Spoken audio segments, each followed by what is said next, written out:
Hi, true crime fans. All right, it's me, Patti Lee, the dyslexic detective, here on the True Crime Grapevine.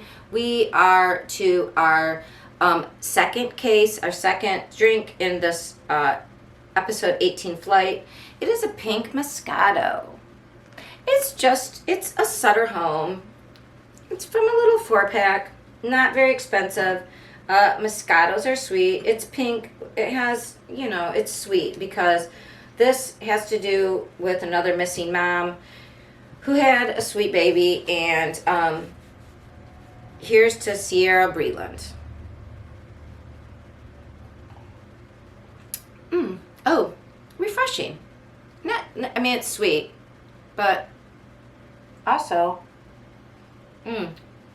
like a fruit in there is coming forward. Is that what they say? All right. So this case came to us, or came to me. My attention was caught by Jennifer Coffendorfer. Jennifer, I hope I'm saying that right. Coffendorfer was she's a retired FBI agent. She resides in Florida. She came to prominence in the true crime world, at least at my attention, through the Gabby Petito case.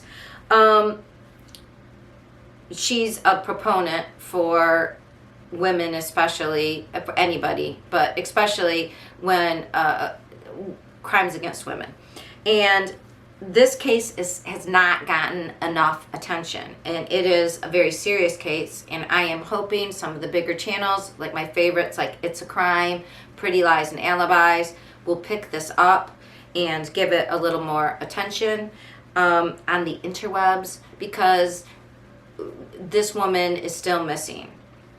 So who is Ciera Breland? Ciera Breland is a lawyer. She is originally from around the Atlanta area in Georgia. She is, maybe was, 31 years old, and she just had a baby within the last year, a little baby boy. I'm not sure how she met her husband.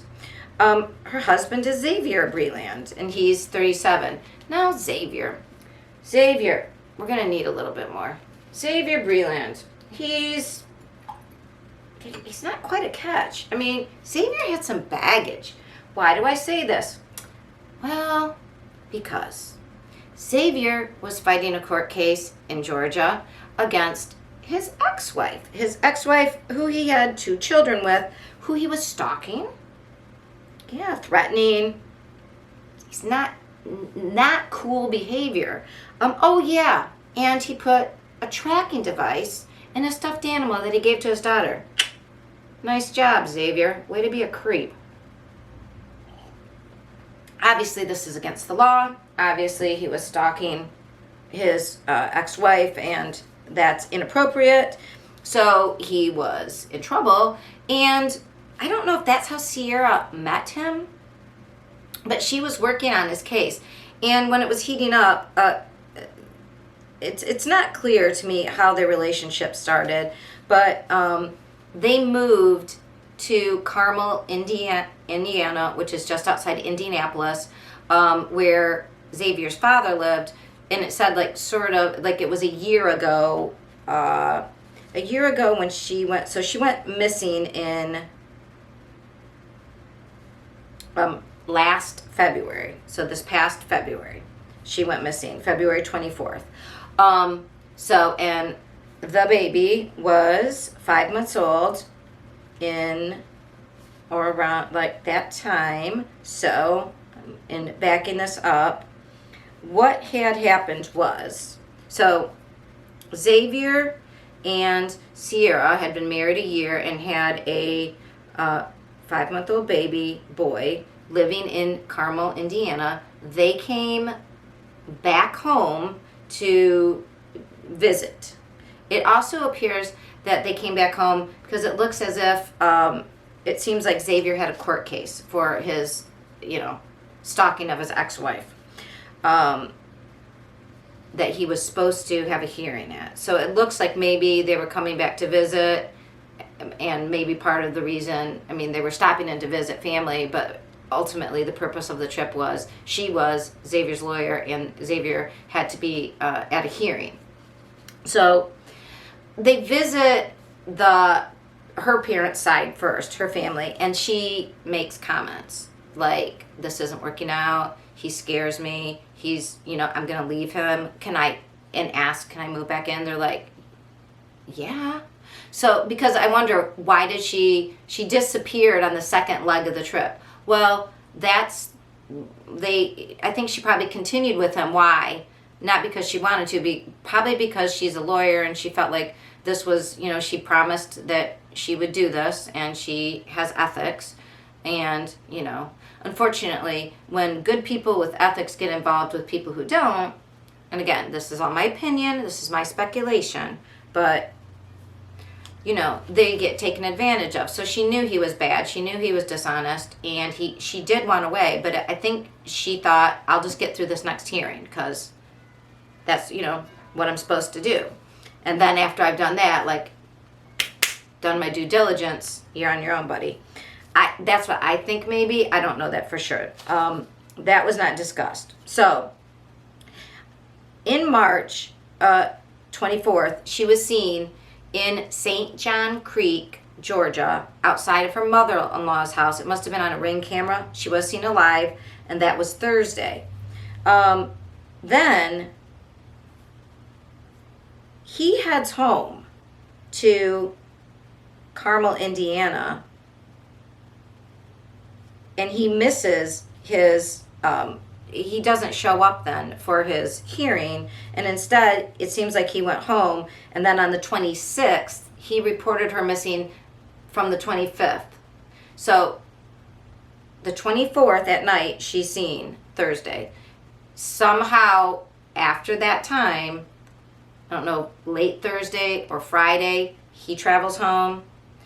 Doesn't say anything Friday. On Saturday, the 26th, he makes a report that his wife is missing, that she left at 10 o'clock that night to go to the store in shorts and a t-shirt. So, in Indiana, it was very cold.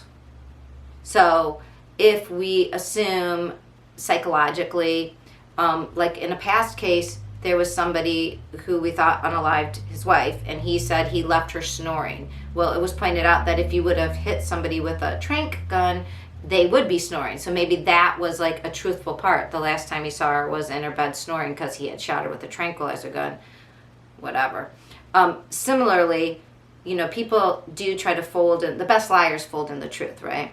So, why would she be in shorts? Why would she be walking to the store at 10 o'clock at night in the wintertime? None of that made sense. So did he just say what he last saw her in for real, which was shorts and a t-shirt, which in Georgia, where they previously were, the last place she was saw, it was warmer. That makes more sense. So they're looking for... it says, so her husband, now he was remanded, he was arrested and remains in the Coweta County Jail on unrelated charges, meaning because he was supposed to show up for court and he ran out of state. So he was hauled back to Georgia for that. But somewhere between Georgia, St. John's Creek, and Carmel, Indiana, she is somewhere in between there, I believe. So,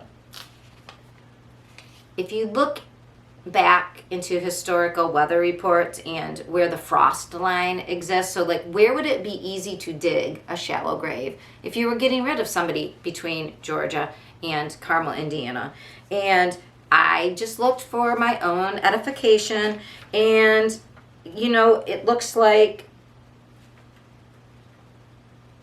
he would have had to not cross further than, even in Tennessee, it was getting, the frost line is a little bit down. So I would say if you Google which route he could have taken, she's either still in Georgia somewhere, just off the routes he would have taken. So if you want to do this, you can Google St. Johns Creek, Georgia, and then, direct it towards Carmel, Indiana. And you can see the routes.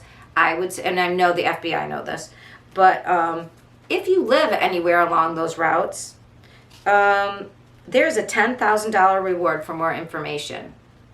And I would say this guy seems like somebody who would dig a shallow grave.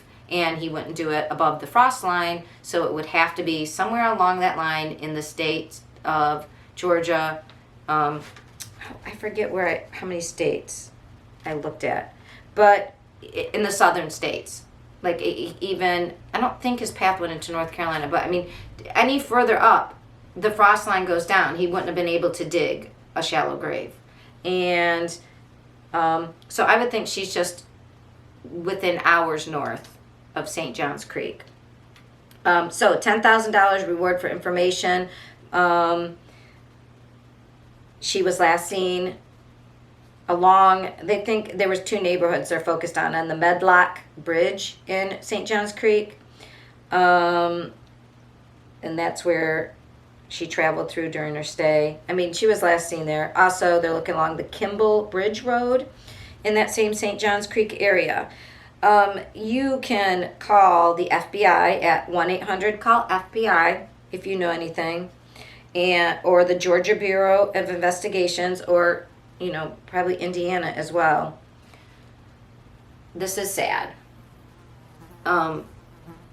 She left behind a little baby boy, and we have seen this is a type of case where a very controlling man decides, you're not leaving me and you're not getting that baby, and I'll just take care of you. I mean, we have seen this. This has sort of been a thing now in a number of our cases. So it's weird that people can't just leave. I mean, this guy obviously left another family, and he had a hard time leaving that family, and I guess he wasn't going to go through it again. I don't know. She was his lawyer, so there's probably a lot that we will never know because of lawyer-client confidentiality. But if you were anywhere on that route between St. Johns Creek and Carmel, Indiana, please look around. $10,000 could be yours, and you could help a family find their loved one. At least he's in jail right now. Let's find the rest of that evidence so that he can be put away for good. Anyways, here's to Ciera and her family, and we're very sorry for your loss. All right. Those are kind of sad ones. We are going to move to our next flight. If you'd like to stay with us, I'd appreciate it if you'd like and subscribe and hit the notification bell, or if you're in Podbean, if you could give us some stars. I don't know why I'm saying us. It's just me, Patti Lee, here at the True Crime Grapevine. And I'm going to get on to the next case. Thank you to Jennifer Condefer. God, I didn't say that right name. Let me look at it again. Thank you to Jennifer Coffendoffer for highlighting this case, and let's all do it and get it out there so that she can be found and brought home to her family. Thanks.